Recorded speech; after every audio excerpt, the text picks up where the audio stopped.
Hello friends and my student, ये video हमारे B pharm first year second semester के student के लिए है। इसमें उनके subject human anatomy and physiology second, जिसका कि सब्जेक्ट कोड BP 2020 है, उसके AKTU के पिछले 5 साल के जो क्वेश्चन पेपर है, उनके जो शॉर्ट क्वेश्चन है, 2 नंबर के क्वेश्चन हैं, उनको हम लोग देखेंगे और उनके आंसर्स को हम लोग इसी वीडियो में डिस्कस करेंगे। तो आजकल जो पेपर्स आते हैं वो फार्मेसी काउंसिल ऑफ इंडिया के लेटेस्ट एग्जामिनेशन पैटर्न पे ही आते हैं।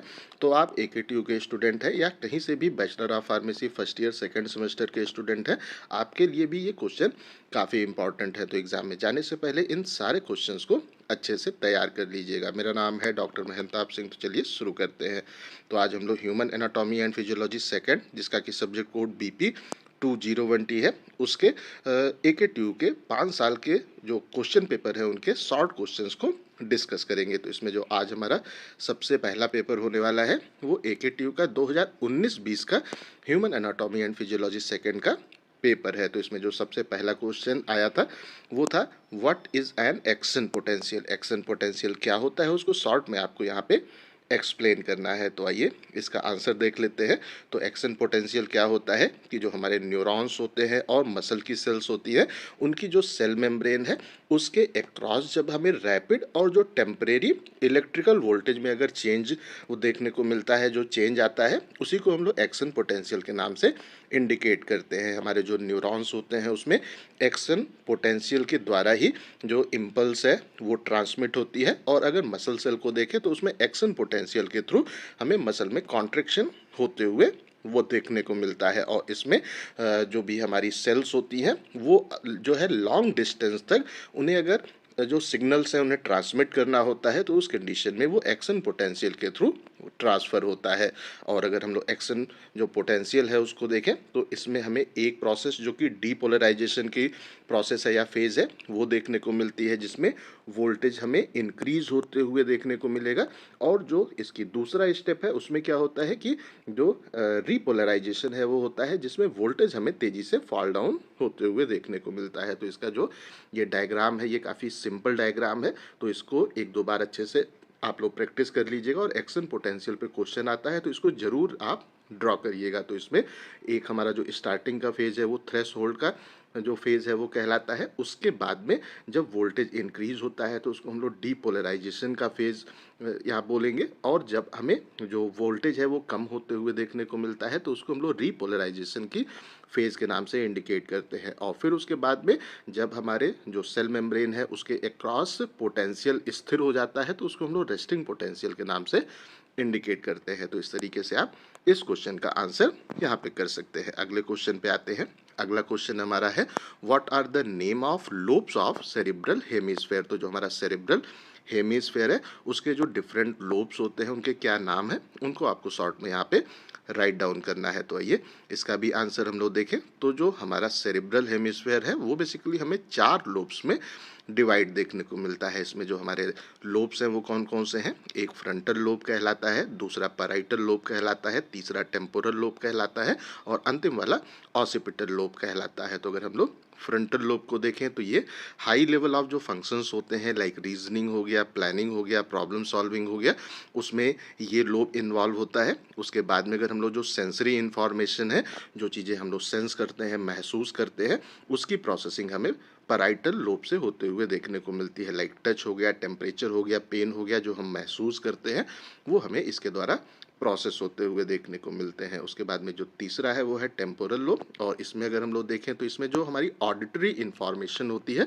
हम लोग जो भी चीज़ें सुनते हैं वो इसी में प्रोसेस होती है। जो हमारी मेमोरी है वो भी जो है इसी के द्वारा प्रोसेस होती है, और जो लैंग्वेज है वो भी यह जो लोब है उसी के द्वारा प्रोसेस होता है। और जो अंतिम और चौथा है वो है ऑसिपिटल लोब, और ये बेसिकली हमारे जो विजुअल इंफॉर्मेशन है उनकी जो इम्पल्स है उनको प्रोसेस करने का काम करता है। तो इस तरीके से आप इस क्वेश्चन का भी आंसर कर सकते हैं। अगले क्वेश्चन पे मूव करते हैं।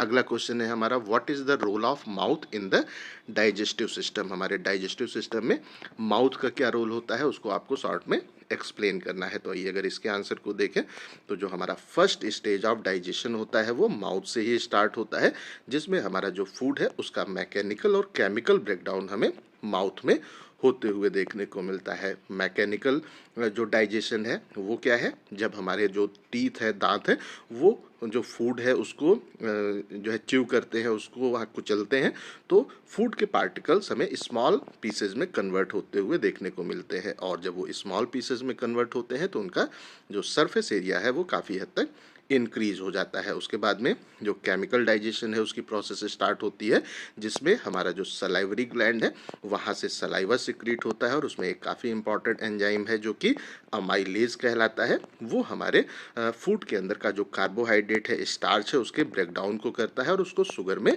सिंपली कन्वर्ट कर देता है। और माउथ में जो टंग है वो क्या करता है कि जो फूड पार्टिकल्स होते हैं, फूड है और सलाइवा है, उनको आपस में अच्छे से मिक्स करता है और एक सॉफ्ट और बोलस मास का प्रिपरेशन करता है, जो कि स्वॉलो करने में हमें जो निगलने हैं उसमें आसानी होती है।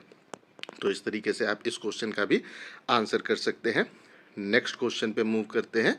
नेक्स्ट क्वेश्चन है हमारा differentiate between the vital capacity and total lung capacity. तो यहाँ पे वाइटल कैपेसिटी और टोटल लंग कैपेसिटी में क्या डिफरेंस है, उसको आपको यहाँ पे राइट डाउन करना है। तो अगर हम लोग वाइटल कैपेसिटी को देखें तो ये क्या है, is the maximum amount of air a person can exhale after taking the deepest possible breath. तो आप जितना सांस अंदर भर सकते हैं, उसको भरने के बाद में एक पर्सन कितना अमाउंट एयर को बाहर निकालता है, एक्सेल करता है, वही वाइटल कैपेसिटी कहलाती है। और ये क्या है, इट वो represent the usable volume of the lung for the breathing. तो हमारे जो जब हम लोग ब्रीदिंग करते हैं उस समय जो लंग का वो वॉल्यूम जो कि यूजेबल होता है, वो वाइटल कैपेसिटी बेसिकली रिप्रेजेंट करता है। अब अगर हम लोग टोटल लंग कैपेसिटी के बारे में बात करते हैं तो ये क्या है, is the maximum amount of air the lung can hold after a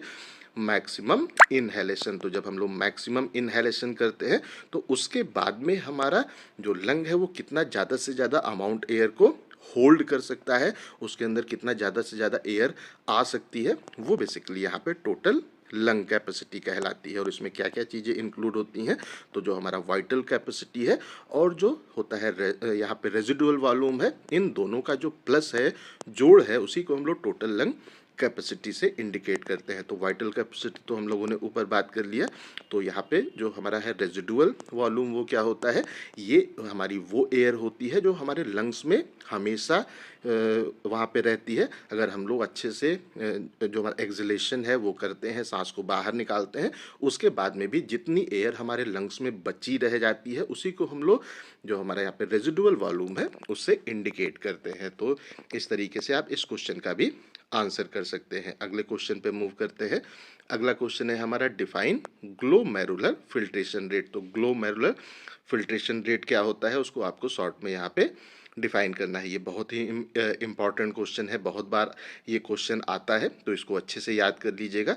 तो अगर हम लोग ग्लोमेरुलर फिल्ट्रेशन रेट GFR को देखें तो ये क्या है, is a measure how well the kidney are filtering the waste from the blood. हमारे ब्लड में से जो किडनी है वो कितना अच्छे से वेस्ट को फिल्टर कर रही है, उसको हम इसके थ्रू यहाँ पे मेज़र कर सकते हैं।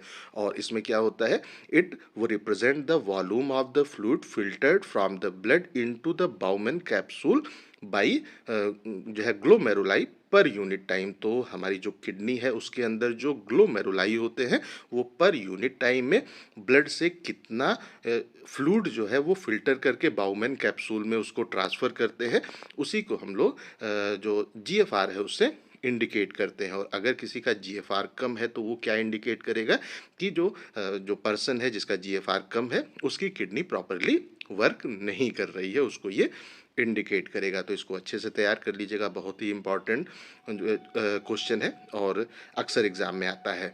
अगले क्वेश्चन पे आते हैं। अगला क्वेश्चन है हमारा, give the name of the disorders of the male reproductive system. Male reproductive system से रिलेटेड जो आपके डिसऑर्डर है उनके नाम आपको सिंपली राइट डाउन करना है। तो आइए अगर हम लोग इसको देखें, इसके आंसर को देखें, तो सबसे पहला जो डिसऑर्डर है वो है इनफर्टिलिटी।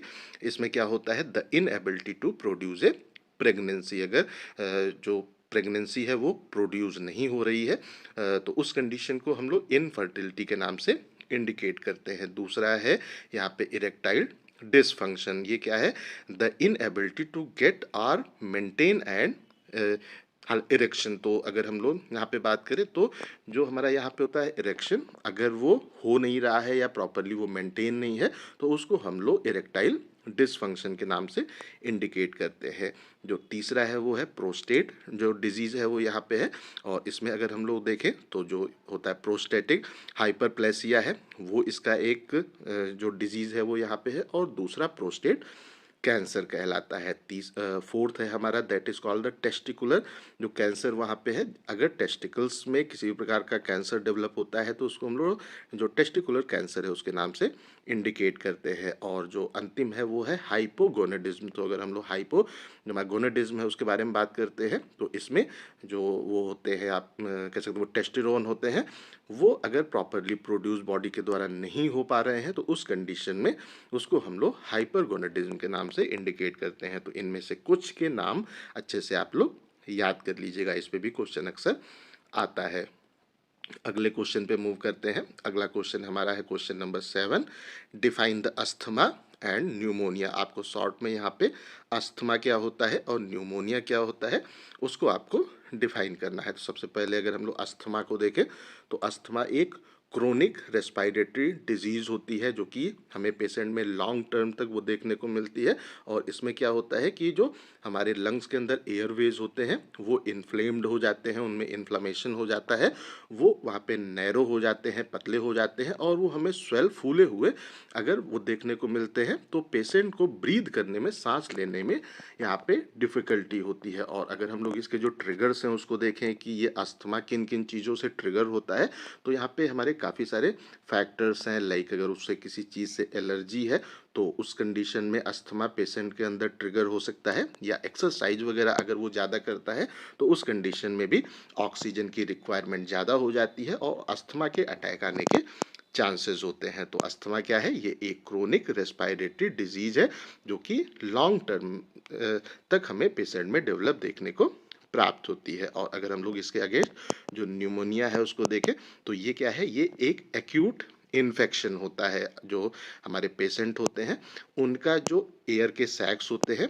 वो प्रॉपरली इसमें हमें इन्फ्लेम्ड वो देखने को मिलते हैं। ये किसी आपके एक जो लंग का साइड है उसमें हो सकता है या दोनों लंग में ये इन्फ्लामेशन कॉज हो सकता है। और इसमें क्या होता है कि जो एयर के सैक्स होते हैं वहाँ पे हमें फ्लूइड या पस फिल होते हुए पेशेंट में देखने को प्राप्त होता है। ये बेसिकली किसी वायरस के कारण हो सकता है, बैक्टीरिया के कारण हो सकता है, कोई अगर फंगल इन्फेक्शन हो गया है तो उसके कारण होता है। और ये बेसिकली अगर हम लोग जो न्यूमोनिया है उसको देखें तो ये जो है अगर प्रॉपरली इसका ट्रीटमेंट हो तो ये ज़्यादा खतरनाक नहीं होता है, लेकिन अगर प्रॉपरली इसका ट्रीटमेंट न हो तो ये लाइफ थ्रेटनिंग भी हो सकता है। तो इस तरीके से आप इस क्वेश्चन का आंसर कर सकते हैं। अगले क्वेश्चन पे आते हैं, ये है enlist the function of hormone. तो हार्मोन के क्या फंक्शन होते हैं उसको आपको शॉर्ट में यहाँ पे एक्सप्लेन करना है। तो ये हार्मोन के फंक्शंस को देख लेते हैं। तो हमारे बॉडी में जो अलग अलग हार्मोन है जिनको केमिकल मैसेंजर भी कहा जाता है वो हमारे बॉडी के अलग अलग फंक्शंस को परफॉर्म करते हुए हमें देखने को मिलते हैं। लाइक हमारा जो ग्रोथ और डेवलपमेंट होता है उसमें ग्रोथ हार्मोन यहाँ पे इन्वॉल्व होता है। हमारे बॉडी की जो अलग अलग होती है मेटाबॉलिक एक्टिविटीज़ होती हैं उसमें हमें हार्मोन इन्वॉल्व वो देखने को मिलता है। लाइक इंसुलिन हो गया, थायराइड हार्मोन हो गया, जो हमारा होता है रिप्रोडक्शन या सेक्सुअल फंक्शन है उसमें भी हार्मोन इन्वॉल्व होते हैं। लाइक एस्ट्रोजन हो गया, टेस्टोस्टेरोन हो गया। और हमारा जो मूड है और स्ट्रेस का रिस्पांस है वो भी हार्मोन के द्वारा कंट्रोल होता है, जिसमें जो कार्टिसोल हो गया, एड्रेनलिन हो गया, वो हमारे जो मूड और स्ट्रेस के लिए रिस्पॉन्सिबल होता है। और हमारे बॉडी की जो होम्योस्टैसिस है, हमारे बॉडी का जो इंटरनल जो इन्वायरमेंट है वो स्टेबल रहे, हमारे ब्लड में ग्लूकोज का या जो शुगर का लेवल है वो प्रॉपरली एक नॉर्मल कंडीशन में रहे, ब्लड प्रेशर हमारा प्रॉपरली मेंटेन रहे, बॉडी का टेम्परेचर हमारा मेंटेन रहे, उन सब में हार्मोन एक काफ़ी इंपॉर्टेंट रोल प्ले करते हैं। तो इस तरीके से आप इस क्वेश्चन का भी आंसर कर सकते हैं। बहुत ही इंपॉर्टेंट क्वेश्चन है, अक्सर एग्जाम में आता है, तो इसको अच्छे से याद कर लीजिएगा। अगले क्वेश्चन पे मूव करते हैं।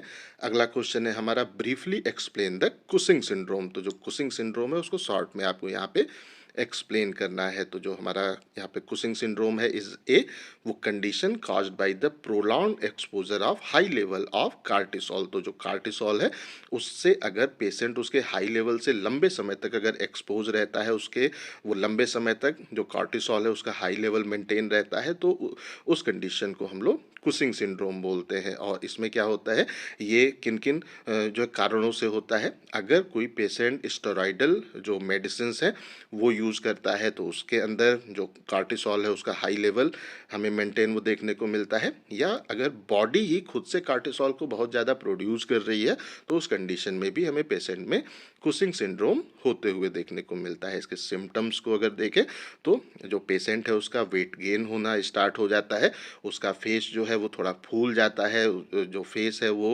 जो है राउंडेड हो जाता है, उसके जो शोल्डर के बीच में हम्प का पोर्शन है वो फैटी होना स्टार्ट हो जाता है, और स्किन उसकी हमें थिन होते हुए देखने को मिलती है। तो ये सब हमारे सिम्टम्स है कुशिंग सिंड्रोम के, और ये बेसिकली कॉर्टिसोल के हाई लेवल के कारण होता है।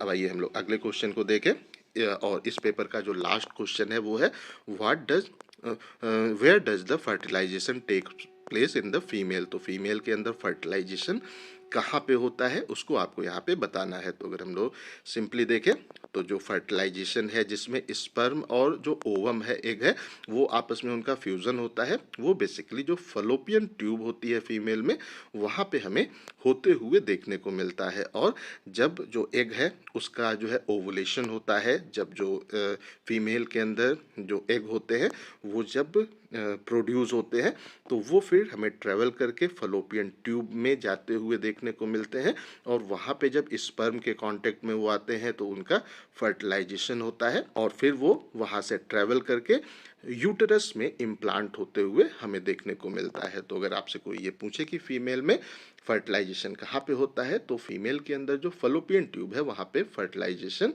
प्रोड्यूस होता है।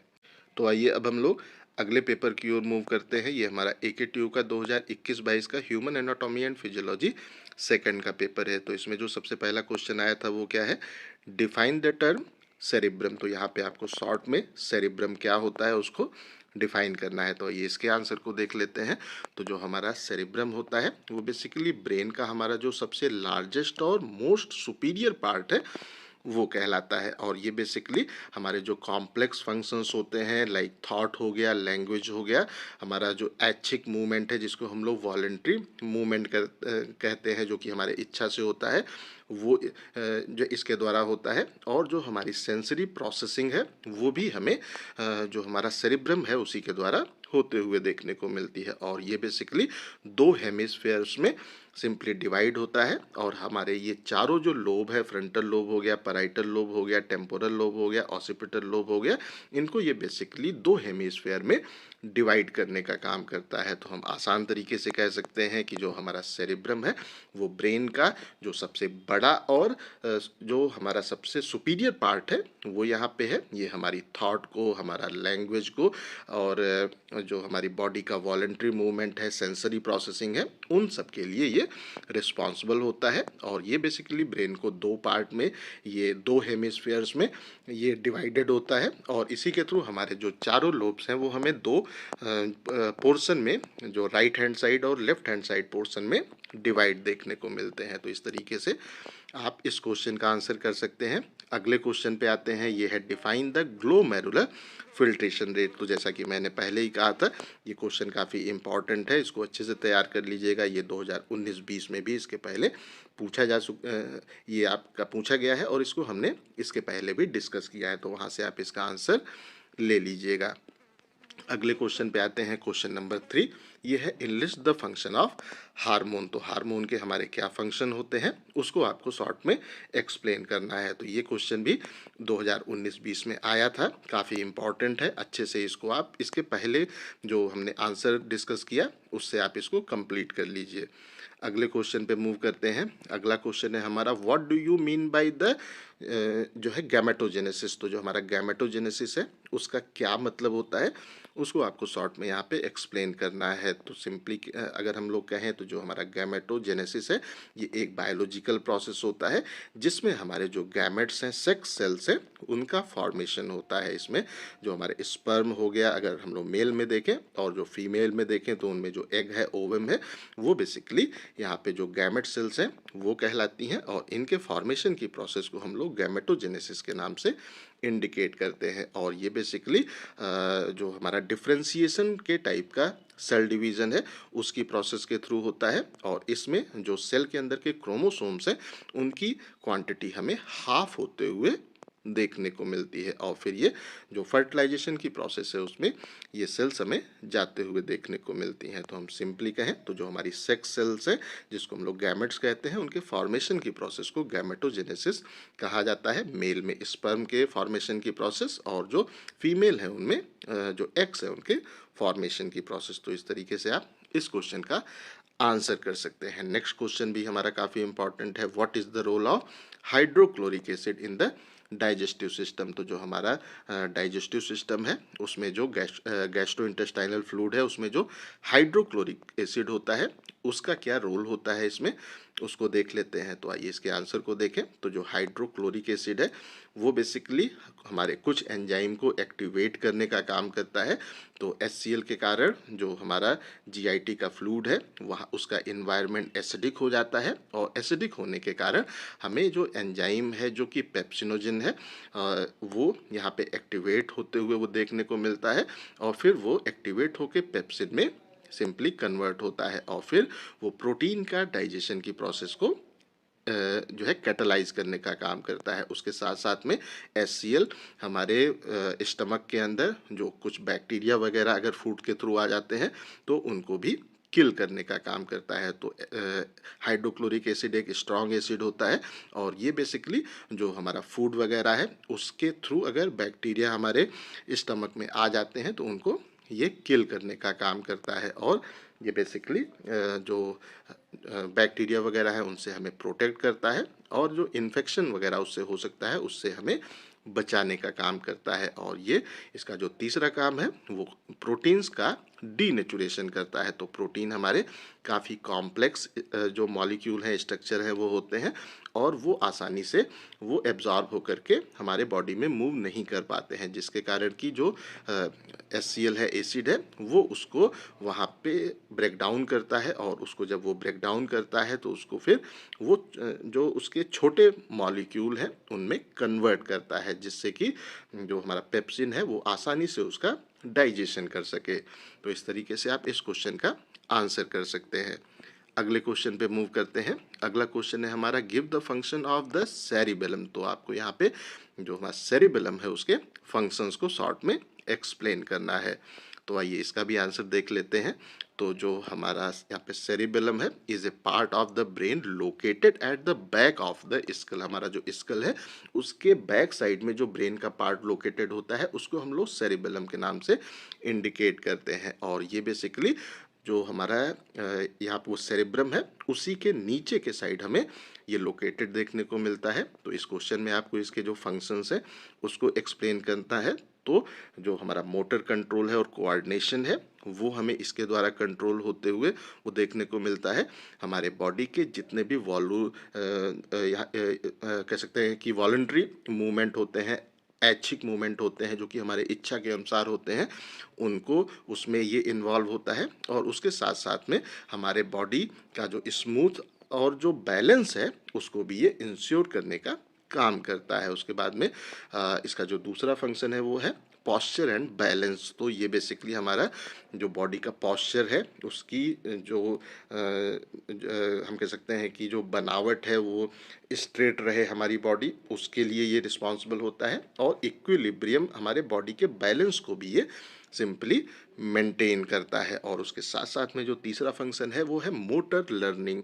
और इसमें क्या है हमारी जो कुछ स्किल्स वगैरह होती हैं उसको हम लोग ये जो हमारा पार्ट है उसके द्वारा लर्न करते हैं। लाइक जब भी हम लोग कोई भी चीज़ सीखते हैं, यहाँ पे एग्जांपल है कि अगर हम लोग बाइक चलाना सीख रहे हैं तो उस कंडीशन में उसकी जो प्रोसेसिंग है वो बेसिकली हमारा जो सेरिबेलम है उसमें होती है। तो इस तरीके से आप इस क्वेश्चन का भी आंसर कर सकते हैं। ये भी बहुत इंपॉर्टेंट है, अच्छे से तैयार कर लीजिएगा।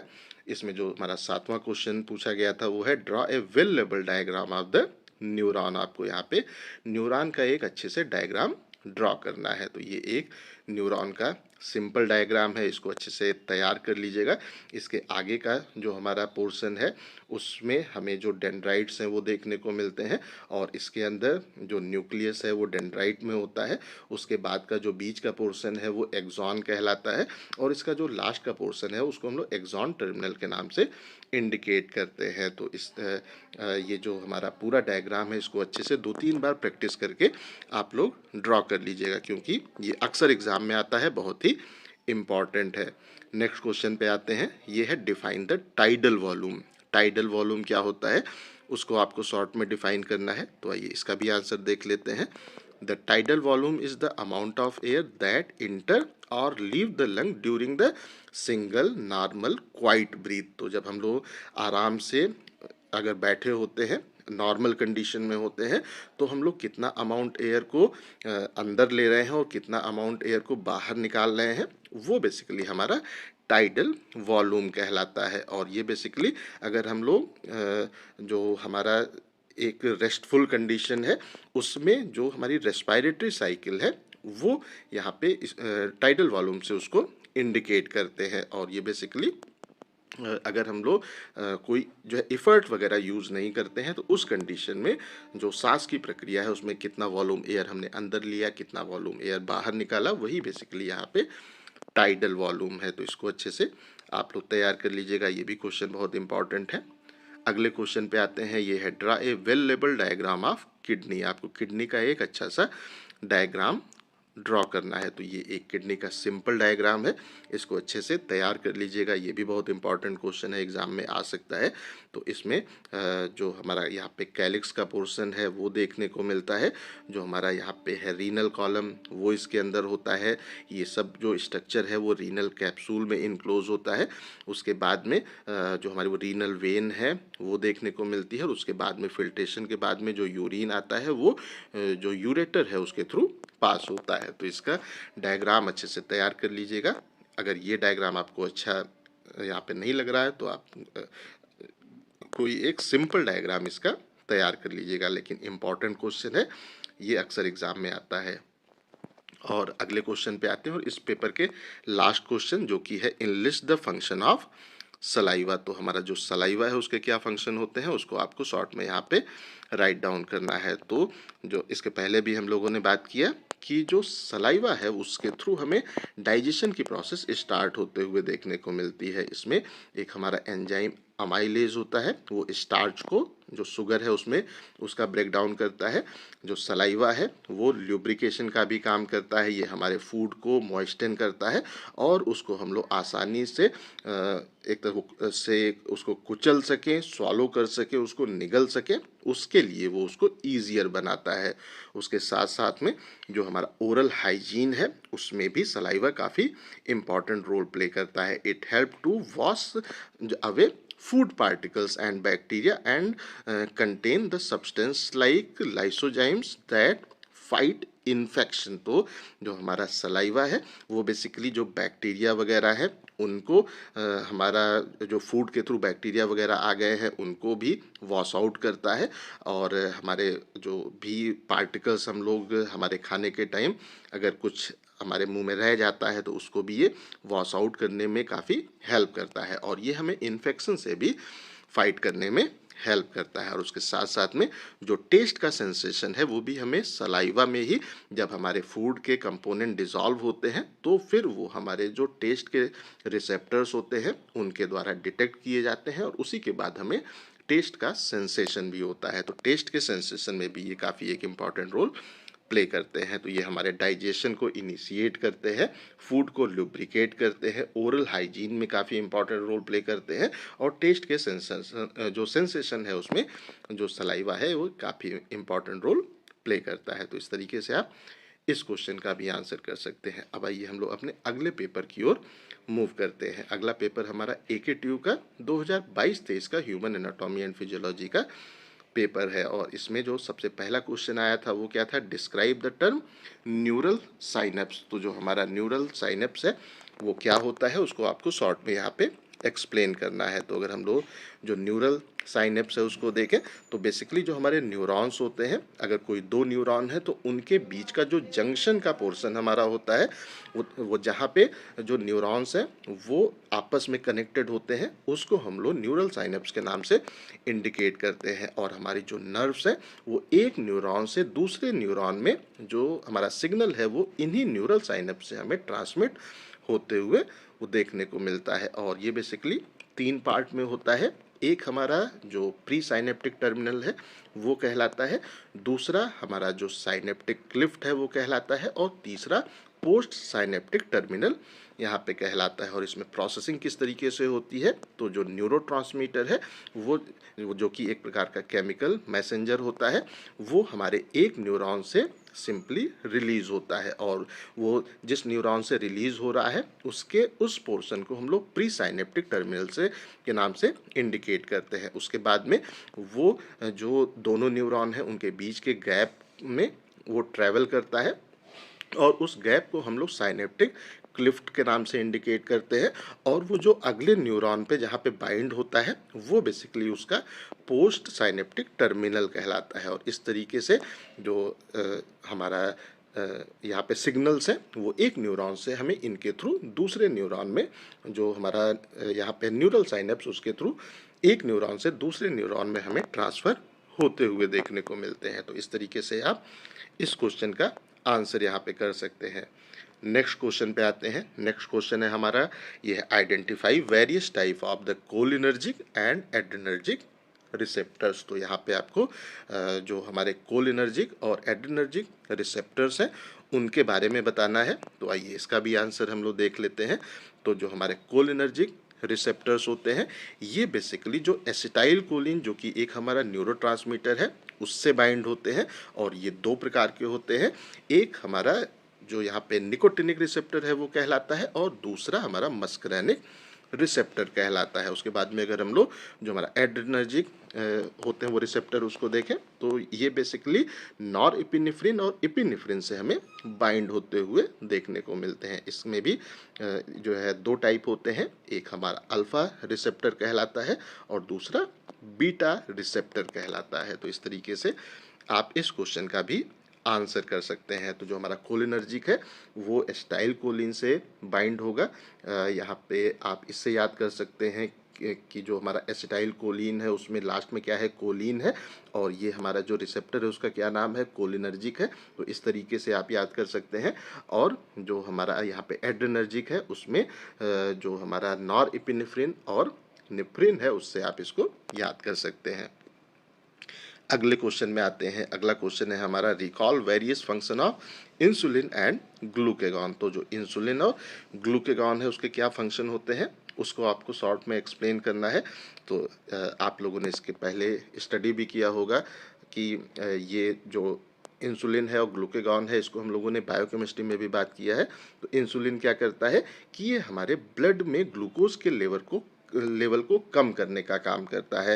ये बेसिकली हमारी जो बॉडी की सेल्स होती हैं उनके ग्लूकोज के अपटेक को प्रमोट करता है, और जो ग्लूकोज है जो कि हमारे ब्लड में ज़्यादा हो गया है उसको जब हमारी बॉडी की सेल्स अपटेक करती हैं उसको वहाँ से लेती हैं तो हमें ब्लड में ग्लूकोज का लेवल फॉल डाउन होते हुए वो देखने को मिलता है। और जो सेल है वो इस ग्लूकोज को अपने अंदर जो एनर्जी है उसके फॉर्म में स्टोर कर लेती हैं in the form of the glycogen, और ये प्रोसेस बेसिकली हमारा लीवर और मसल्स में होती है।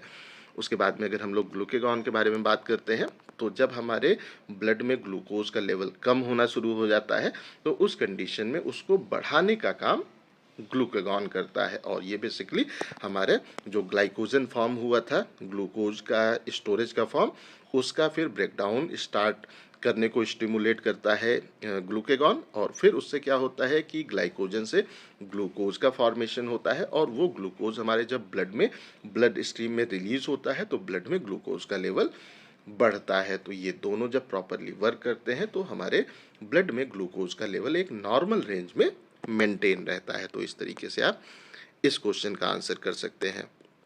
अगले क्वेश्चन पे आते हैं। अगला क्वेश्चन है हमारा summarize the term BMR and CPR. यहाँ पे बीएमआर और सीपीआर को आपको सिंपली एक्सप्लेन करना है। तो सबसे पहले अगर हम लोग बीएमआर को देखें तो इसको हम लोग बेसल मेटाबॉलिक रेट बोलते हैं। और ये क्या होता है? It is the minimum amount of energy the body need to function at the rest including the essential process like breathing, circulation and cell production. तो जब हमारी बॉडी रेस्टिंग कंडीशन में होती है, रेस्ट में होती है, तो उस समय बॉडी को कितनी मिनिमम अमाउंट ऑफ एनर्जी चाहिए अपने जो इसेंशियल वर्क हैं उनको परफॉर्म करने के लिए। कि अगर हम लोग शांति से बैठे हुए हैं तो उस कंडीशन में सांस तो लेंगे ही, ब्रीदिंग हम लोग करेंगे ही, ब्लड का जो सर्कुलेशन है वो तो होगा ही, जो सेल का प्रोडक्शन है वो तो होगा ही, और उसके लिए जो कम से कम एनर्जी की रिक्वायरमेंट है उसको हम लोग बीएमआर से यहाँ पे इंडिकेट करते हैं। और ये क्या होता है? इट वो रिप्रेजेंट द जो energy expenditure of a person who is at complete physical and mental rest. तो जब कोई भी फिजिकल और कंप्लीट फिजिकल और मेंटल रेस्ट की कंडीशन में होता है तो उस कंडीशन में उसकी एनर्जी का क्या रिक्वायरमेंट है, एक्सपेंडिचर है, उसको ये रिप्रेजेंट करता है। अब अगर हम लोग सीपीआर को देखें तो ये हमारा कहलाता है कार्डियो पल्मोनरी जो है रेस्क्यूजिशन। तो अगर हम लोग सीपीआर को देखें तो जब भी अगर कोई पर्सन है और उसके जो ब्लड है उसका फ्लो अगर प्रॉपरली नहीं हो रहा है और ब्रेन में ऑक्सीजन की सप्लाई प्रॉपरली नहीं हो पा रही है, तो उस कंडीशन में जो हमारा है इमरजेंसी प्रोसीजर जिसके थ्रू हम लोग ब्रेन तक ऑक्सीजन और ब्लड को पहुंचाने का काम करते हैं, उसको हम लोग यहाँ पे सीपीआर के नाम से इंडिकेट करते हैं। और इसमें जो भी अगर कोई पर्सन है और उसको किसी प्रकार का अटैक आता है और उसके जो हार्ट है वो प्रॉपरली काम करना बंद करना स्टार्ट कर देता है, तो उस कंडीशन में उसका जो चेस्ट का पोर्शन है उसको हम लोग जब दाबते हैं और उसके थ्रू हम लोग उसके अंदर ब्लड के जो हार्ट को पंप कराने में हेल्प करते हैं, तो उसी को हम लोग सीपीआर के नाम से सिंपली इंडिकेट करते हैं। और जब हार्ट को हम लोग इस प्रोसेस के थ्रू पंप कराते हैं तो हमारे ब्रेन तक और जो भी हमारे और ऑर्गन्स हैं वहाँ तक ऑक्सीजन की सप्लाई हमें होते हुए देखने को मिलती है। और अगर हम लोग प्रॉपर अच्छे से सीपीआर पेशेंट को देते हैं तो उसको हम लोग आसानी से उसकी हार्ट अटैक वगैरह की कंडीशन में जान बचा सकते हैं। तो आई थिंक सो ये दोनों चीज़ें आपको अच्छे से क्लियर हो गई होंगी। अब आइए हम लोग अगले क्वेश्चन पे आते हैं। अगला क्वेश्चन है हमारा enumerate the role of true and false vocal cord. तो true and false vocal cord क्या होता है उसको आपको यहाँ पे शॉर्ट में एक्सप्लेन करना है। तो ट्रू वोकल कार्ड को देखें तो इस ये फोल्ड्स भी कहलाता है और ये बेसिकली हमारा जो साउंड का प्रोडक्शन है उसका प्राइमरी सोर्स होता है। और वो जब हमारे जो लंग्स है उससे एयर एक्सेल होती है, बाहर निकलती है, तो ये इन जो हमारे फोल्ड्स हैं या जो हमारा ये वोकल कार्ड है उससे जब ये टकराती हैं तो हमें साउंड प्रोड्यूस होते हुए देखने को मिलता है। लेकिन अगर हम लोग फॉल्स वोकल कार्ड के अगर बारे में बात करते हैं तो इसमें क्या होता है कि ये हमारे जो साउंड के प्रोडक्शन की प्रोसेस है उसमें इन्वॉल्व सिंपली नहीं होता है और ये हमारा जो ट्रू वोकल कार्ड है उसके ऊपर लोकेटेड वो देखने को मिलता है और ये किसी भी प्रकार का कोई साउंड प्रोड्यूस नहीं करता है। ये बेसिकली हमारा जो ट्रू वोकल कार्ड है उसको प्रोटेक्ट करने का काम करता है और अगर उसमें किसी प्रकार का कोई फॉरेन ऑब्जेक्ट न वहाँ पे इंटर हो और उसके साथ साथ में जब हम लोग खांसते वगैरह हैं तो उस कंडीशन में जो साउंड का है और जो हमारे ओरिजिनल या ट्रू वोकल कार्ड है उनको ये प्रोटेक्ट करता है। तो इस तरीके से आप इसका भी आंसर यहाँ पे कर सकते हैं। जो ट्रू वोकल कार्ड है वो बेसिकली साउंड का जो प्रोडक्शन है उसके लिए इम्पॉर्टेंट होता है, वो एक्चुअल साउंड को प्रोड्यूस करता है। लेकिन जो फॉल्स वोकल कार्ड है वो बेसिकली साउंड के प्रोडक्शन में इन्वॉल्व नहीं होते हैं, ये केवल हमारे ट्रू वोकल कार्ड के ऊपर लोकेटेड होते हैं और उसको प्रोटेक्ट करने का काम करते हैं। इस तरीके से आप इस क्वेश्चन का आंसर कर सकते हैं। नेक्स्ट क्वेश्चन पे आते हैं। नेक्स्ट क्वेश्चन है हमारा investigate various type of cell present in small intestine. तो जो हमारा स्मॉल इंटेस्टाइन है उसमें किस किस टाइप की सेल्स होती है उसको आपको यहाँ पे एक्सप्लेन करना है।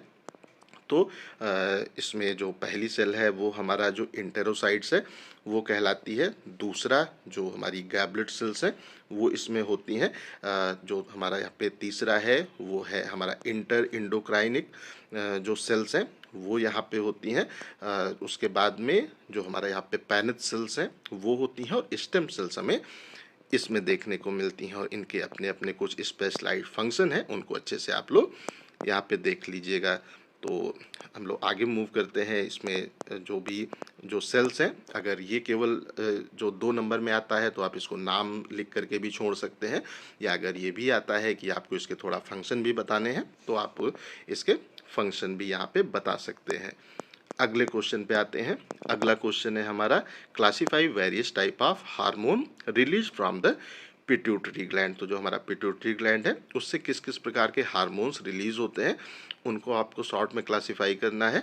तो अगर हम लोग जो पिट्यूटरी ग्लैंड है उसको देखें तो ये बेसिकली मास्टर ग्लैंड भी कहलाता है, क्योंकि ये हमारे जो हार्मोन्स हैं उनको ये रिलीज करता है और साथ साथ में हमारे बॉडी के जो एंडोक्राइन ग्लैंड हैं उनको भी कंट्रोल करने का काम करता है। और ये बेसिकली 2 मेन पार्ट में होता है, एक एंटीरियर जो यहाँ पे हमारा पिट्यूटरी ग्लैंड है वो कहलाता है, और दूसरा पोस्टीरियर जो लोब है या जो हमारा पोस्टीरियर पिट्यूटरी ग्लैंड है वो कहलाता है। और ये दोनों अलग अलग प्रकार के हार्मोन्स को रिलीज करते हैं। तो अगर हम लोग एंटीरियर जो पिट्यूटरी है उसको देखें तो वो ग्रोथ हार्मोन को रिलीज करता है, थायराइड स्टिमुलेटिंग हार्मोन को ये यहाँ पे सिंपली रिलीज करता है। उसके बाद में जो हमारे यहाँ पे होते हैं एड्रेनो, वो कार्टिकोट्रोपिक हार्मोन है उनको, जो कि ACTH कहलाता है। उसके बाद में प्रोलैक्टिन को ये रिलीज करता है, फॉलिकल स्टिमुलेटिंग हार्मोन इससे रिलीज होते हैं, और जो ल्यूटिनाइजिंग हार्मोन है वो हमें एंटीरियर पिट्यूटरी से रिलीज होते हुए देखने को मिलते हैं। और अगर हम लोग पोस्टीरियर पिट्यूटरी को देखें तो इसमें हमारा एंटीडायोटिक हार्मोन इससे रिलीज होता है। उसके बाद में जो वैसोप्रेसिन है, ऑक्सीटोसिन है, वो पोस्टीरियर पिट्यूटरी से रिलीज होता है। तो इस तरीके से आप इस क्वेश्चन का भी आंसर कर सकते हैं। अगले क्वेश्चन पे मूव करते हैं। अगला क्वेश्चन है हमारा, state the location and function of the pineal gland. तो जो हमारा पीनियल ग्लैंड है उसकी क्या लोकेशन होती है उसको बताना है, और उसके क्या फंक्शन है उसको आपको यहाँ पे राइट डाउन करना है। तो अगर सबसे पहले अगर हम लोग इसकी लोकेशन को देखें तो जो हमारा पीनियल ग्लैंड है ये एक स्मॉल इंडोक्राइन ग्लैंड होता है, जो कि हमारे ब्रेन का जो सेंटर है उसके अंदर हमें लोकेटेड देखने को मिलता है। और ये बेसिकली जो हमारे दोनों हेमिस्फीयर होते हैं उनके बीच में ये लोकेटेड होता है। और इसके अगर फंक्शंस को देखें तो इसका जो हमारा यहाँ पे प्राइमरी जो इसका फंक्शन है वो एक हार्मोन जो कि मेलाटोनिन कहलाता है उसको ये प्रोड्यूस करता है। और ये जो हार्मोन है जो कि मेलाटोनिन है ये बेसिकली हमारी स्लीप एंड जो वेक क्लॉक है, या इसको हम लोग जो हमारा होता है सर्कैडियन रिज्म जो रिद्म है उसको ये सिंपली रेगुलेट करता है। और ये जो लाइट है या डार्कनेस है उसके द्वारा इन्फ्लुएंस होता है। जब डार्कनेस की कंडीशन होती है, रात का समय होता है, तो ये ग्लैंड एक्टिव हो जाता है और ये जो हार्मोन है जो कि मेलाटोनिन है उसको सिक्रीट करना स्टार्ट करता है, जिससे हमें अच्छे से नींद आ जाती है। उसके बाद में जब थोड़ा सा जो रोशनी वगैरह है वो होती है, लाइट आती है, तो उस कंडीशन में फिर ये इस हार्मोन को रिलीज करना बंद कर देता है और फिर से हम उठ जाते हैं। तो ये बेसिकली हमारा जो स्लीप एंड वेक क्लॉक है, साइकिल है, उसको ये रेगुलेट करता है। तो आई थिंक सो इस क्वेश्चन का भी आंसर अच्छे से क्लियर हो गया होगा।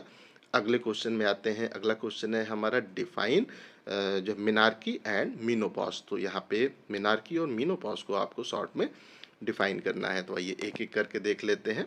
तो जो यहाँ पे मिनार्की है वो क्या होता है, ये बेसिकली अगर कोई फीमेल है उसके जब फर्स्ट टाइम मेंस्ट्रुअल पीरियड आता है उसको हम लोग जो मिनार्की है उसके नाम से इंडिकेट करते हैं। और ये इंडिकेट करता है about the start of the puberty and ability of reproduction.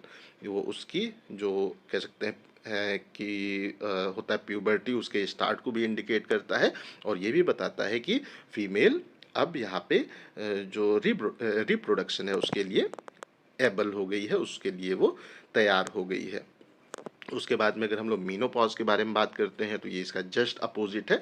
तो इसमें क्या होता है, that is the natural scissor of a female menstrual cycle. तो जो फीमेल है उनकी जब मेंस्ट्रुअल साइकिल बंद हो जाती है तो उस कंडीशन को हम लोग मीनोपॉज के नाम से इंडिकेट करते हैं। और ये बेसिकली उनका जो रिप्रोडक्टिविटी है उसके एंड को इंडिकेट करता है। और अगर किसी फीमेल के अप्रॉक्सीमेटली 12 मंथ तक अगर मेंस्ट्रुअल पीरियड नहीं आता है तो उसके बाद के उसको हम लोग यहाँ पे मीनोपॉज के नाम से इंडिकेट करते हैं। तो इस तरीके से आप इसका आंसर भी कर सकते हैं। ये भी बहुत इंपॉर्टेंट क्वेश्चन है, अक्सर एग्जाम में आता है।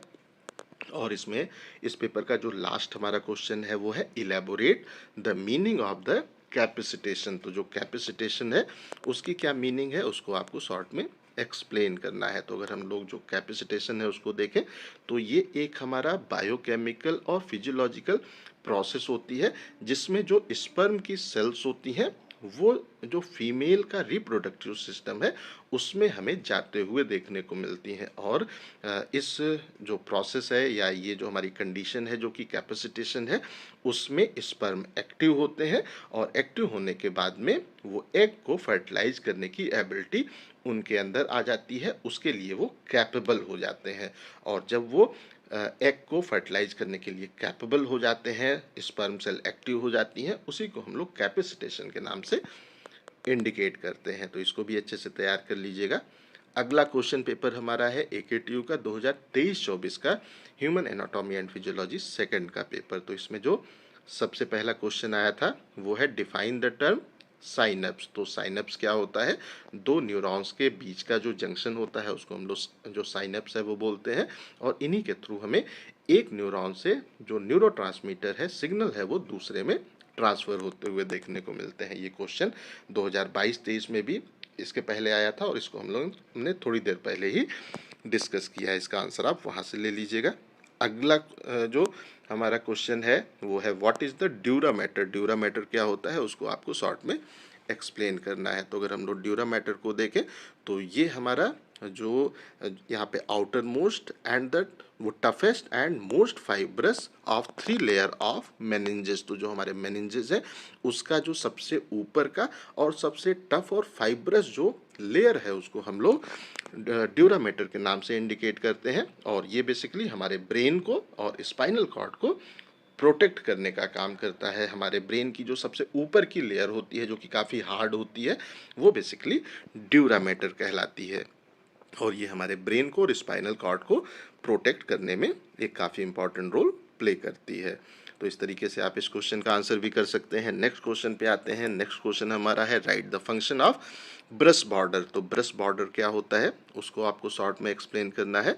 तो अगर हम लोग ब्रश बॉर्डर का जो प्राइमरी फंक्शन है उसको देखें तो अगर इसके स्ट्रक्चर को देखें तो इसमें क्या होता है कि जो हमारी एपिथेलियल सेल्स होती है स्पेसिफिकली स्मॉल इंटेस्टाइन में, वहाँ पे जो माइक्रोविलाई, काउंटलेस जो माइक्रोविलाई हैं वो जो हमें देखने को मिलती हैं उसको हम लोग ब्रश बॉर्डर के नाम से सिंपली इंडिकेट करते हैं। और ये यहाँ पे इसका मेन रोल क्या होता है कि ब्रश बॉर्डर या जो हमारी काउंटलेस माइक्रोविलाई है उसके कारण जो हमारा इंटेस्टाइन का पोर्शन है उसका जो सरफेस एरिया है वो हमें ड्रास्टिकली बढ़ते हुए देखने को मिलता है, जिससे कि हमारे जो न्यूट्रिएंट वगैरह हैं वो आसानी से और तेज़ी से उसका एब्जॉर्प्शन वहाँ से हो जाता है। तो इसको हम लोग ब्रश बॉर्डर के नाम से इंडिकेट करते हैं।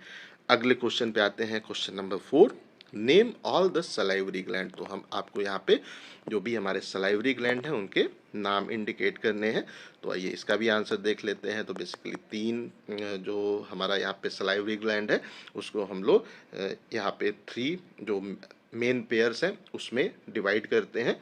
जो सबसे पहला है वो हमारा जो यहाँ पे पैराटिड ग्लैंड है वो कहलाता है। दूसरा जो सब मैंडिबुलर ग्लैंड है वो कहलाता है और तीसरा सबलिंगुअल ग्लैंड कहलाता है। तो ये 3 जो हमारा यहाँ पे सलाइवरी ग्लैंड है उसके नाम है।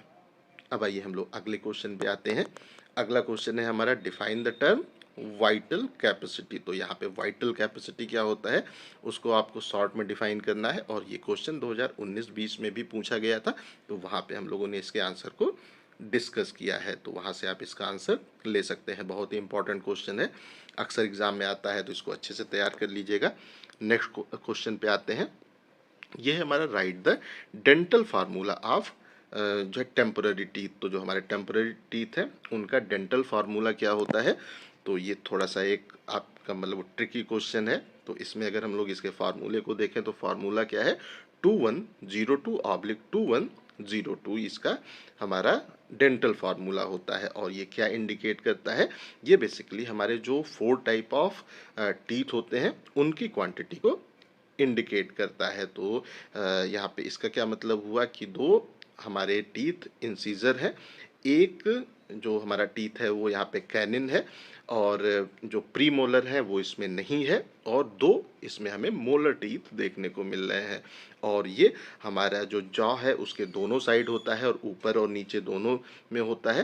तो हमारे यहाँ पे कितने जो इसमें जो एक साइड के टीथ हो गए 2 + 1 3 + 2 5, तो एक साइड में 5 हैं तो दोनों साइड में 10 हो जाएंगे, और ऊपर और नीचे मिला करके टोटल 20 टीथ हो जाएंगे। तो इस तरीके से आप इसका आंसर कर सकते हैं। इसके आने के चांसेस कम रहते हैं, फिर भी इसको अच्छे से थोड़ा सा याद कर लीजिएगा। अगले क्वेश्चन पे आते हैं, what do you mean by the GFR। तीसरी बार ये क्वेश्चन आया। इसका आंसर हम लोग इसके पहले 19-20 में हम लोगों ने इसका आंसर कंप्लीट किया था। तो बहुत ही इंपॉर्टेंट क्वेश्चन है, एग्जाम में जाने से पहले इसको बहुत अच्छे से तैयार कर लीजिएगा। नेक्स्ट क्वेश्चन है हमारा, डिफाइन द ऑटोक्राइन। तो जो हमारा ऑटोक्राइन और पैराक्राइन है उसको आपको शॉर्ट में यहाँ पे डिफाइन करना है। तो आइए सबसे पहले अगर हम लोग ऑटोक्राइनिंग जो हमारी होती है सिग्नलिंग, अगर उसके बारे में बात करते हैं तो ये क्या होता है कि अगर कोई सेल है और वो अगर अपने सेल के अंदर ही जो सिग्नल्स है उसको भेजने के लिए हार्मोन्स को सिक्रीट करती है, और वो जो हार्मोन्स हैं या केमिकल मैसेंजर हैं वो हमारा जो ऑटोक्राइन रिसेप्टर्स हैं उनसे बाइंड होते हैं और अपनी ही सेल के अंदर किसी भी प्रकार का चेंज करते हैं, बदलाव करते हैं। तो इस प्रकार की जो सिग्नलिंग है वो ऑटोक्राइन जो सिग्नलिंग है वो कहलाती है। तो अगर कोई सेल है वो किसी हार्मोन या केमिकल मैसेंजर को रिलीज कर रही है और वो जो हमारा वो रिसेप्टर है उससे बाइंड होकर के उसी सेल के अंदर कोई बदलाव कर रहा है, तो उस टाइप के जो रिसेप्टर है उसको हम लोग ऑटोक्राइन रिसेप्टर के नाम से इंडिकेट करते हैं। लेकिन अगर हम लोग जो पैराक्राइन है उसको देखें तो ये इसका अपोजिट है। तो इसमें जो हमारा सेल टू सेल कम्युनिकेशन है वो इसके थ्रू होते हुए देखने को मिलता है। तो इसमें एक सेल जो हमारा सिग्नल है, हार्मोन है या केमिकल मैसेंजर है उसको प्रोड्यूस करती है, और वो अपने नियर बाई जो सेल है वहाँ पे जाकर के बाइंड होता है और फिर उसकी एक्टिविटी को अल्टर करता है, चेंज करता है, उसका बिहेवियर को चेंज करता है। तो उस कंडीशन में इस टाइप की जो सिग्नलिंग है उसको हम लोग पैराक्राइन सिग्नलिंग के नाम से इंडिकेट करते हैं। तो जो सेल की सिग्नलिंग है वो अगर अपने लिए ही है तो वो ऑटोक्राइन जो सिग्नलिंग है वो कहलाएगी, और अगर जो सेल की सिग्नलिंग है वो दूसरे सेल अपने पास के दूसरे सेल के लिए है तो वो पैराक्राइन जो सिग्नलिंग है वो कहलाएगी। तो इस तरीके से आप इस क्वेश्चन का आंसर कर सकते हैं। उसके बाद में जो नवा क्वेश्चन है वो है what is the menopause and menarche. तो इसके पहले भी हम लोगों ने इस क्वेश्चन के आंसर को देखा, तो वहाँ से जाकर के 2022-23 का जो पेपर है आप इसका आंसर जो है याद कर सकते हैं। ये भी काफ़ी इंपॉर्टेंट क्वेश्चन है, अक्सर एग्जाम में आता है, तो इसको अच्छे से तैयार कर लीजिएगा। अगले क्वेश्चन पे आते हैं। अगला क्वेश्चन और इस पेपर का अंतिम क्वेश्चन है, draw the structure of sperm. तो स्पर्म के स्ट्रक्चर को आपको यहाँ पे ड्रॉ करना है। तो ये स्पर्म का एक सिंपल स्ट्रक्चर है। ऊपर के पोर्शन को हम लोग हेड बोलते हैं, उसके अंदर हमें जो हमारा न्यूक्लियस है वो देखने को मिलता है, जो मेन पार्ट है उसका। उसके बाद में जो नेक का पोर्शन है वो यहाँ पे होता है जिसमें सेंट्रियोल हमें देखने को मिलता है। उसका जो बीच का पोर्शन है उसको हम लोग जो मिडल पीस है उससे इंडिकेट करते हैं जिसमें माइटोकॉन्ड्रिया हमें देखने को मिलते हैं। और उसके बाद जो टेल का पोर्शन है वो उसको हम लोग जो फ्लैजिलम है उसके नाम से इंडिकेट करते हैं, जिसके थ्रू हमारा स्पर्म मूव होके हमें आगे ट्रैवल करते हुए देखने को मिलता है। तो ये एक इसका सिंपल स्ट्रक्चर है, इसको अच्छे से 1-2 बार प्रैक्टिस करके याद कर लीजिएगा। अब हम लोग अगले क्वेश्चन पेपर पे आते हैं। अगला क्वेश्चन हमारा एके ट्यू का जो 2024-25 का पेपर है वो यहाँ पे है। तो आइए इसका भी हम लोग क्वेश्चंस को देख लेते हैं। तो इसमें जो सबसे पहला क्वेश्चन पूछा गया था, what is the primary function of electrophysiology in the human body. Human body में इलेक्ट्रोफिजियोलॉजी का क्या मेन फंक्शन होता है, प्राइमरी फंक्शन होता है, उसको शॉर्ट में एक्सप्लेन करना है। तो आइए इसका आंसर अगर हम लोग देखें तो जो इलेक्ट्रोफिजियोलॉजी है उसका जो प्राइमरी फंक्शन है वो क्या होता है कि जो हमारी बायोलॉजिकल सेल्स हैं, जो टिश्यूज हैं, उनकी इलेक्ट्रिकल प्रॉपर्टी को अगर हमें स्टडी करना होता है ह्यूमन बॉडी में, तो उसके लिए हम लोग इलेक्ट्रोफिजियोलॉजी को यूज करते हैं। और ये बेसिकली हमारा जो सेल है या टिश्यूज है उनके मेम्ब्रेन के अक्रॉस जो वोल्टेज में चेंज होता है, जो हमारा इलेक्ट्रिकल करंट है उसमें चेंज होता है, उसको ये सिंपली मेज़र करता है। और ये इसको हम लोग यूज़ करके हमारा जो है नर्वस सिस्टम है, हार्ट है, मसल्स हैं, वो सही से फंक्शन कर रही हैं कि नहीं कर रही हैं, उसको हम लोग अंडरस्टैंड कर सकते हैं, पता कर सकते हैं। तो इस तरीके से आप इस क्वेश्चन का भी आंसर कर सकते हैं। अगले क्वेश्चन पेपर पे मूव करते हैं। अगला क्वेश्चन जो अगला क्वेश्चन है वो है हमारा, what is the main difference between the afferent and efferent nerve track in the term of the direction of signal transmission. तो आइए इसका भी आंसर देख लेते हैं। तो अगर हम लोग जो हमारा सिग्नल ट्रांसमिशन का डायरेक्शन है, अगर उसके अनुसार जो अफरेंट और हमारे इफरेंट नर्व ट्रैक हैं उनके बारे में बात करें, तो सबसे पहले अगर हम लोग जो हमारा यहाँ पे अफरेंट नर्व ट्रैक है अगर उसको देखें, तो इसको हम लोग सेंसरी जो न्यूरॉन्स है उससे भी इंडिकेट करते हैं। और इसमें जो हमारा डायरेक्शन ऑफ ट्रांसमिशन है वो क्या होता है कि अगर जो हमारा यहाँ पे सिग्नल है वो अगर सेंट्रल जो नर्वस सिस्टम है उसकी ओर अगर ट्रांसमिट होता है, मतलब कि वो हमारे बॉडी की सेल से अगर इम्पल्स हमारे सीएनएस पे ट्रांसफ़र हो रही है, तो उस टाइप के ट्रैक को हम लोग अफरेंट जो नर्व ट्रैक है उसके नाम से इंडिकेट करते हैं। और ये अगर हम लोग जो इसके अपोजिट जो हमारा इफरेंट नर्व ट्रैक है उसको देखें, तो अगर जो हमारा वो सिग्नल है वो सीएनएस से हमारे जो डिफरेंट ऑर्गन्स हैं, इफेक्टर ऑर्गन्स है, वहाँ तक अगर हमारा जो सिग्नल है वो ट्रांसफ़र हो रहा है, लाइक हमारी मसल्स में, ग्लैंड में अगर इम्पल्स ट्रांसफ़र हो रही है, तो इस टाइप का जो हमारा डायरेक्शन है या मूवमेंट है, इसको हम लोग जो हमारे इफरेंट नर्व ट्रैक है उसके नाम से इंडिकेट करते हैं। और इसमें हमें मोटर न्यूरॉन्स देखने को मिलते हैं। तो लाइक अगर मैं सिंपली बात करूं कि अगर मेरे हाथ पे आकर के या जो बैक साइड है उस पे आकर के कोई मच्छर आके बैठ जाता है, तो उसका जो हमारा वो सिग्नल है वो हमारा जो अफरेंट नर्व ट्रैक है उससे ट्रांसमिट होगा, और वो जो सिग्नल है वो मेरे ब्रेन तक जाएगा, ब्रेन में वो प्रोसेस होगा, प्रोसेस होने के बाद में फिर हमारा जो मोटर न्यूरॉन है वो एक्टिव होंगे, और जो इफरेंट नर्व ट्रैक है उससे इम्पल्स आएगी, जिससे कि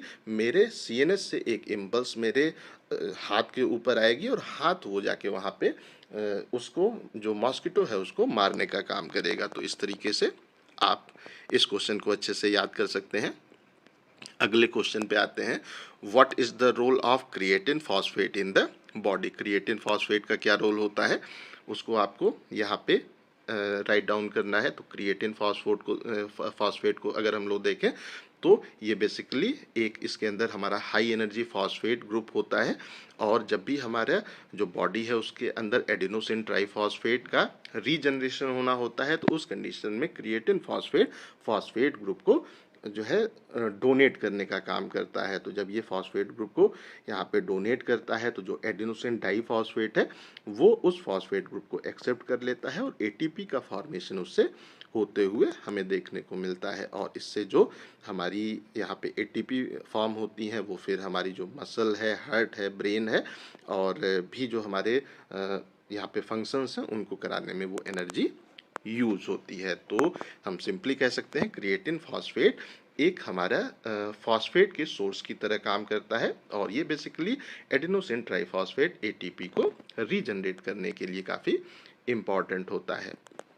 नेक्स्ट क्वेश्चन पे आते हैं, what is the purpose of artificial respiration. Artificial respiration का क्या पर्पज़ होता है उसको आपको शॉर्ट में एक्सप्लेन करना है। तो अगर हम लोग आर्टिफिशियल रेस्पायरेशन के बारे में बात करते हैं, तो अगर कोई पर्सन है और अगर वो सही से सांस नहीं ले पा रहा है, उसकी सांस पर्याप्त नहीं हो रही है या सांस लेना वो बंद कर रहा है, तो उस कंडीशन में उस पर्सन को जो हम अगर रेस्पायरेशन प्रोवाइड करना चाहते हैं, तो उसको हम लोग आर्टिफिशियल रेस्पायरेशन के थ्रू जो रेस्पायरेशन है वो यहाँ पे प्रोवाइड करते हैं। और आर्टिफिशियल जो रेस्पायरेशन है जब हम लोग प्रोवाइड करते हैं, तो वो इस चीज़ को इंश्योर करता है कि जो हमारे लंग्स हैं वहाँ पे ऑक्सीजन की प्रॉपर जो डिलीवरी है वो हो, और वहाँ से कार्बन डाइऑक्साइड हमें प्रॉपरली रिमूव होते हुए देखने को प्राप्त हो। तो इसलिए आर्टिफिशियल जो रेस्पायरेशन है वो काफ़ी इम्पॉर्टेंट होता है। तो इसका भी आंसर अच्छे से तैयार कर लीजिएगा। अगले क्वेश्चन पे आते हैं, how does the renin angiotensin system RS, जिसके हम लोग कहते हैं, अफेक्ट द किडनी फंक्शन। किस तरीके से जो रेनिन एंजियोटेंसिन सिस्टम है वो हमारी किडनी के फंक्शन को अफेक्ट करता है। तो अगर हम लोग रेनिन एंजियोटेंसिन सिस्टम के बारे में बात करते हैं तो ये बेसिकली हमारे ब्लड प्रेशर को और फ्लूइड के बैलेंस को रेगुलेट करने का काम करता है, और ये हमारे किडनी के थ्रू इसको सिंपली रेगुलेट करता है। और जब ये हमारा सिस्टम एक्टिवेट होता है तो उस कंडीशन में क्या है कि जो हमारा किडनी है वहाँ पे जो सोडियम और वाटर है उसका जो रीएब्जॉर्प्शन है उसको वो कॉज करता है, और जब वो उसके रीएब्जॉर्प्शन को कॉज करता है तो उस कंडीशन में हमारा जो ब्लड प्रेशर है वो हमें मेंटेन देखने को मिलता है, और ब्लड वॉल्यूम हमें इंक्रीज होते हुए देखने को मिलता है। और इसके साथ साथ में यहाँ पे ये हमारा जो वेसल्स होती हैं उसके जो कॉन्ट्रैक्शन है उसको भी काफ़ी इन्फ्लुएंस करता है, और ये हमारी जो ब्लड की वेसल्स होती हैं उनको थोड़ा सा यहाँ पे नैरो कर देता है, और जब कॉन्ट्रैक्शन करके वो उसको थोड़ा नैरो कर देता है तो फिर हमें ब्लड का प्रेशर वहाँ पे इंक्रीज हो करके मेंटेन होते हुए देखने को मिलता है। तो हम आसान तरीके से कहें तो जो रेनिन और एंजियोटेंसिन सिस्टम है वो हमारे किडनी के थ्रू हमारे ब्लड के प्रेशर को और ब्लड के फ्लूइड को या फ्लूइड बैलेंस को मेंटेन करने में काफ़ी इंपॉर्टेंट रोल प्ले करता है। तो इस तरीके से आप इस क्वेश्चन का आंसर कर सकते हैं। अगले क्वेश्चन पे आते हैं, what is the second messenger and what role does it play in the hormone signalling. तो सेकंड मैसेंजर क्या होता है और ये हमारे हार्मोन के द्वारा जो सिग्नलिंग की प्रोसेस है उसमें एक इम्पॉर्टेंट रोल कैसे प्ले करता है उसके बारे में आपको शॉर्ट में एक्सप्लेन करना है।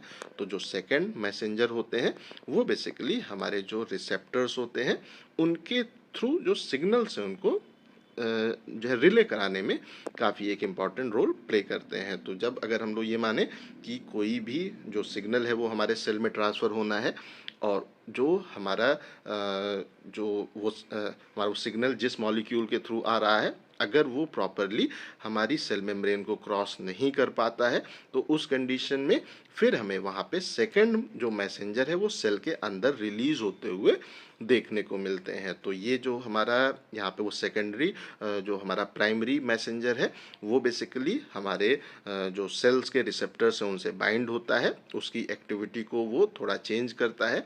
एक्टिविटी चेंज करने के बाद में सेल के अंदर हमें जो सेकंड मैसेंजर है वो प्रोड्यूस होते हुए वो देखने को मिलता है, और वो जो सेकंड मैसेंजर है वो फिर हमारे जो सेल के अंदर रिस्पॉन्स है उसको कैरी आउट करता है। तो यहाँ पे सिंपली कहें कि जो हमारा फर्स्ट मैसेंजर है अगर वो सेल के को क्रॉस नहीं कर पाता है तो सेल के अंदर जो सिग्नलिंग है वो फिर सेकंड मैसेंजर के द्वारा हमें ट्रांसफ़र होते हुए देखने को प्राप्त होती है। अगले क्वेश्चन पे आते हैं। अगला क्वेश्चन हमारा है, how does the myasthenia gravis relate to the thymus. तो जो हमारा माइस्थीमिया ग्रेविस है वो किस तरीके से थाइमस से रिलेटेड होती है। तो अगर हम लोग माइस्थीमिया ग्रेविस क्या होती है उसको देखें तो ये एक प्रकार का हमारा ऑटो इम्यून जो डिजीज़ है वो होती है जो कि हमारे इम्यून सिस्टम को अटैक करती है, और हमारे एसिटाइल कोलिन के जो रिसेप्टर्स होते हैं उनको ये डिस्ट्रॉय कर देती है। और ये बेसिकली हमारा जो न्यूरोमस्कुलर जंक्शन है वहाँ के जो रिसेप्टर्स हैं उनको ये डिस्ट्रॉय करती है, और जो हमारे यहाँ पे मसल्स हैं उनको हमें वीक करते हुए देखने को मिलती है।